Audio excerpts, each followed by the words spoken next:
Hello friends, this is Chetan. America फिर से UNESCO को ज्वाइन करना चाहता है। जी हाँ, आपने बिल्कुल सही सुना।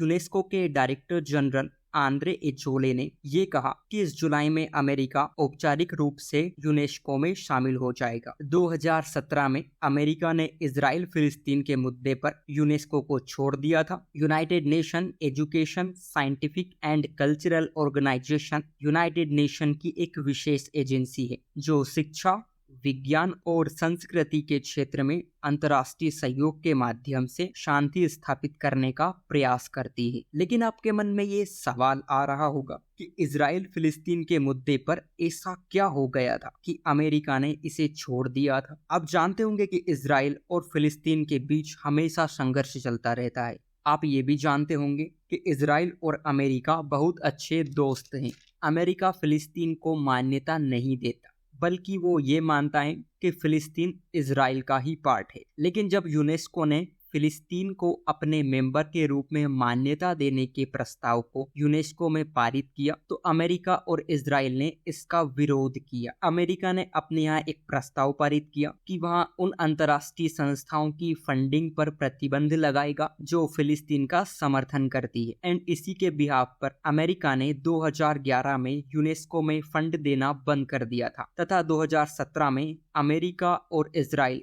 दोनों इस संस्था से अलग हो गए थे। इसका दूसरा कारण ये है कि अमेरिका अपनी अमेरिका फर्स्ट पॉलिसी पर काम करता है, इसलिए वह स्वयं के हितों को प्राथमिकता देता है। लेकिन अब वह फिर से इसे क्यों ज्वाइन करना चाहता? उसका मेन रीजन है चाइना। अमेरिका के छोड़े जाने के बाद चीन ने इस संस्था में अपना प्रभुत्व जमाना शुरू कर दिया और वहां artificial intelligence and technology education के थ्रू ग्लोबल पॉलिसीज को फिर से आकार दे रहा था। और अमेरिका ये बिल्कुल नहीं चाहता कि चीन का डोमिनेंस यहाँ बढ़ जाए। सेकंड, वह अपने हितों को साधना चाहता है for girl education, climate change and cultural heritage preservation. Third, America को यूनेस्को के 6 करोड़ डॉलर देने हैं जो पिछले एक दशक से अमेरिका ने नहीं चुकाए हैं। कुल मिलाकर देखें तो यही कारण है अमेरिका फिर से यूनेस्को को ज्वाइन करना चाहता है ताकि चीन के प्रभुत्व को रोका जा सके। यूनेस्को की स्थापना की बात करें तो नवंबर 1945 में इसे एस्टेब्लिश्ड किया गया था। इसका हेडक्वार्टर पेरिस, फ्रांस में है।